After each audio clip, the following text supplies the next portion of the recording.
Hey guys, what's up? Laura Whitmore here with Strategic Test Prep. And in this video today, I'm going to cover a very important question on the new digital SAT English sections. Did you guys know that 19% of the digital SAT English sections are word and context questions?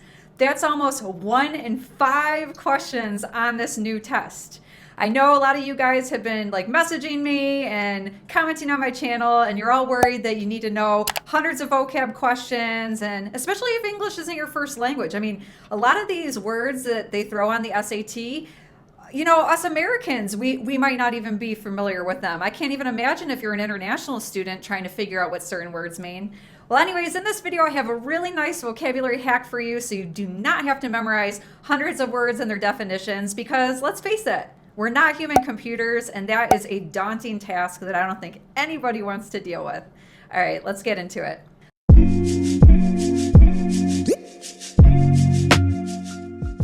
All right, first and foremost, this video is brought to you by the new app called 𝗙𝗲𝗲. 𝗙𝗲𝗲 is a fun new way to prep for the digital SAT with hundreds of new questions for both English and math. You can prep on the go at a fraction of the cost of a textbook, buying a test prep book.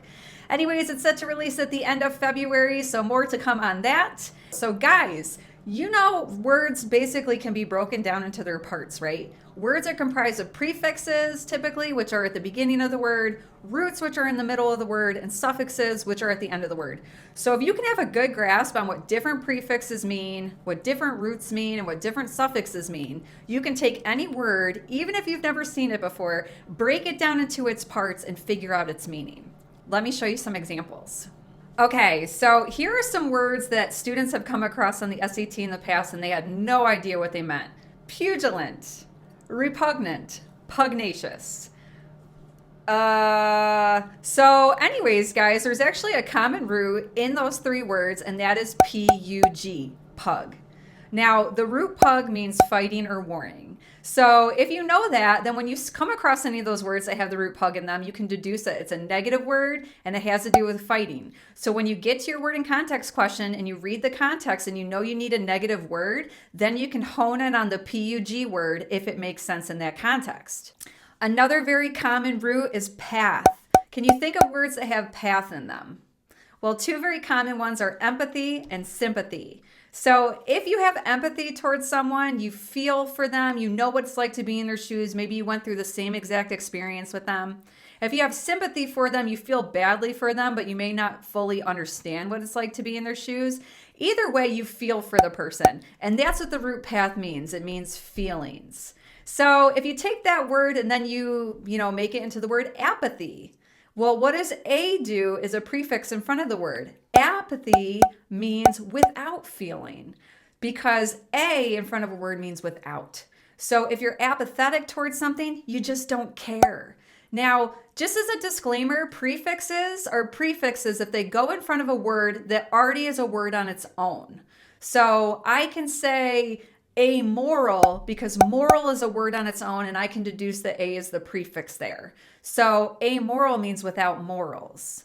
Now, another prefix that we can put in front of the root path, anti, antipathy. Well, what does anti mean as a prefix? Anti is very negative. It means going against something. So if you see the word antipathy, you know that there's probably hard feelings or they feel badly or they don't like something. Okay, so again, deducing positive or negative words is going to be big. If the word seems like it has a positive root, for instance, like bene, B-E-N-E, like benefactor, beneficial, that is a positive root that means like it's good. So you don't want to pick that if you need a negative word. Okay, another big root is anthropology. Ology is study of. So anthropology is the study of mankind.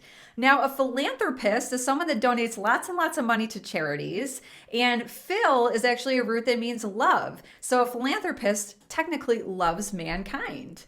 If we look at phil and some other words, philosophy, soph is a root in philosophy, and soph is the love of it's the love of learning because soph means learning. Now, sometimes roots have double meanings. For instance, PED can mean kids, but it can also mean feet. So a lot of the times, if you think about the names of doctors, there's a lot of Latin roots, and that'll help you figure out what roots meanings are. A pediatrician is a doctor of children. An orthopedic surgeon works on feet.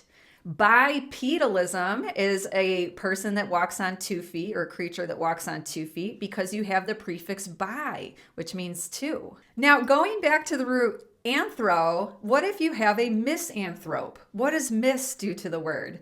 Well, mis is actually the root for hate. So if you are a misanthrope, you actually hate humans.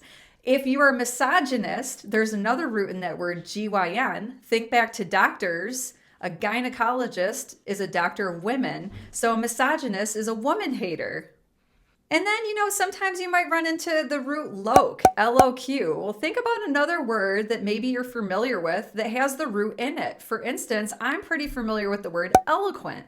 I know if someone's an eloquent speaker, it means they speak really well. So there are other words that use the word loq, like loquacious and colloquialism. Now, loquacious, you have the acious on the end. That suffix means full of, like vivacious is full of life. So loquacious means full of words, just like eloquent means really good with your words. So LOQ is the root for words, and a colloquialism is actually a slang phrase. Now, I'm not going to get into all the roots and prefixes and suffixes in this video, because this video would be like an hour long and you guys would have stopped and left already a long time ago. But I am going to link a really good resource down below. It teaches you more roots, prefixes, and suffixes so you can get those down. And once you feel like you have those down and you're in a good place, I would suggest you download the Preply app, go in, check out those vocabulary flashcards. It's going to have the 200 most common SAT words in it with their definitions. See if you can figure out what their definitions are. And also complete the words in context drill that's in there, because if you can complete a bunch of words and context questions all in one shot, it'll help you figure out the right context clues that you need so that you can pick a positive word or a negative word and figure out which word really needs to go into the blank. So that's it for me, you guys. Thank you so much for watching today, and I'll see you guys again soon. Happy prepping.